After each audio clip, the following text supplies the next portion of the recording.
Shooting में भारत ने हमेशा से बेहतरीन प्रदर्शन किया है। ग्लासगो कॉमनवेल्थ गेम्स में भी भारत का प्रदर्शन बेहतरीन रहा है। आइए बात करते हैं अनीसा सईद से, जिन्होंने इस बार ग्लासगो गेम्स में सिल्वर मेडल जीता है, और बात करते हैं उनसे उनके अनुभव के ऊपर। पहले बताइए, ये जो ग्लासगो गेम्स रहे हैं, इसमें आप अपने प्रदर्शन को लेकर क्या संतुष्ट है? नहीं भी और हाँ भी। नहीं इसलिए क्योंकि जितना हमने सोचा था कि जिस तरह से करना है, जो प्लानिंग थी उस हिसाब से थोड़ी कमी रह गई है, तो इसलिए खुश नहीं हूँ। लेकिन इसलिए क्योंकि जिस कंडीशन में हमने फायर किया है, और वो बहुत ही ज्यादा एक्सट्रीम कंडीशन थी, और उसमें भी अगर हम मेडल लेकर आ रहे हैं तो इसलिए बहुत ज्यादा खुशी हो रही है। भारत में अभी तक 2 ऐसी शूटिंग रेंज है जहाँ पे ये सुविधाएं उपलब्ध है बाहर जो खिलाड़ियों के लिए। एक फरीदाबाद में ही है, एक दिल्ली में ही जैसे कहते हैं, और एक है पुणे में। तो आपको लगता है कि ज्यादा शूटिंग रेंज होने की जरूरत है? देखिए, जाहिर बात है कि ज्यादा शूटिंग रेंज जितने ज्यादा होंगे उतने ज्यादा शूटर तैयार होंगे, उतनी ज्यादा फैसिलिटी करीब मिलने की वजह से वो और ज्यादा अच्छा कर सकते हैं। क्योंकि अब जब साउथ का कोई शूटर है तो वो पुणे आकर प्रैक्टिस करेगा या फिर दिल्ली आकर प्रैक्टिस करेगा, तो उसके लिए फाइनेंशियली उतनी कंडीशन होना बहुत जरूरी होता है। और जरूरी नहीं कि फाइनेंशियली हर किसी को सपोर्ट मिल रहा है, नहीं, कोई जरूरी नहीं है। मतलब बहुत कम लोगों को मिलती है फाइनेंशियल सपोर्ट। जो औरतें हैं उन्होंने बेहतरीन प्रदर्शन किया। आपने किया, अपूर्वा चंदेला ने भी किया, और आप ही के साथ राही उन्होंने भी किया। सो ऐसे बहुत से, और जो यंगस्टर्स हैं उनका भी प्रदर्शन बेहतरीन रहा है।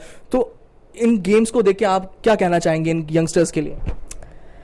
यंगस्टर्स इसलिए अच्छा कर पा रहे क्योंकि हमारे जो पुराने शूटर्स है उन्होंने काफ़ी दरवाजे खोल दिए थे। 2002 के बाद से मेरे ख्याल से अंजलि वेद पाठक जी और जसपाल राणा जी पिस्टल में, जिन्होंने रिकॉर्ड्स बनाए, मेडल्स लिए, और मीडिया का हाईलाइट बने, और लाइमलाइट आने की वजह से लोगों को पता चला कि शूटिंग में कर सकते हैं। फिर 2004 में राठौर जी ने सिल्वर मेडल लिया, फिर अभिनव जी ने गोल्ड लिया, और उसके बाद फिर विजय ने और गगन जी ने, दोनों ने भी मेडल लिए शूटिंग में। इसमें एज लिमिट नहीं है, 12 साल के बाद आप कितने साल तक भी कर सकते हैं। उम्र के 70 साल वाले भी ओलंपिक खेलते हैं।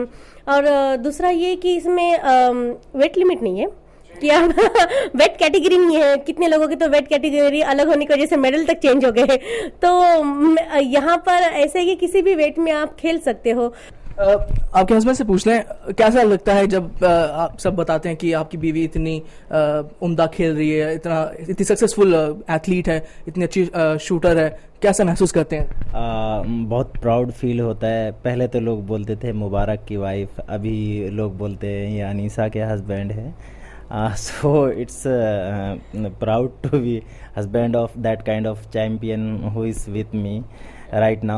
And ये एक दुख की बात है कि most probably she is out of station and out of home. लेकिन जब मेडल्स आते हैं और लोग पूछते हैं, मीडिया वाले हों चाहे पड़ोसी हों चाहे कोई और हों, कॉल्स आते हैं तो अच्छा फील होता है और सारे गम दूर हो जाते हैं। कॉमनवेल्थ गेम्स 2 से 4 साल पहले था, उसके बाद से आपको कुछ आशाएं दी गई थी। आपको लगता है कि वो सब आशाएं पूरी हुई हैं? क्या क्या आपको लगता है कि आपको और ज़रूरत है? बहुत सारी चीज़ों की ज़रूरत है। हम इंसान हैं, हमारी बहुत सारी चीज़ें होती है जो हमें करनी होती है। और पहली बात तो जॉब की ज़रूरत है। तो काफ़ी दिनों से हम रास्ता देख रहे हैं, काफ़ी साल हो गए, और उम्मीद करते हैं कि जैसे गेम्स ख़त्म हो जाएंगे तो सरकार की तरफ से इस बात में सोचा जाएगा कि 4 साल से वेट कर रही है, कहाँ पर मेरी फाइल कहाँ पर रुकी हुई है, क्या है। तो मैं चाहती कि बस जो भी जॉब मिले वो ऐसा मिले जिससे हमें महसूस हो कि 4 साल में रुकी हूँ लेकिन बहुत सही हुआ, जिससे मुझे, क्योंकि जो पोस्ट मिलनी चाहिए वो बिल्कुल सही मिलनी चाहिए, ना कि ऐसी पोस्ट जो हमें ऐसा लगे कि 4 साल इस पोस्ट के लिए हम रुके थे क्या।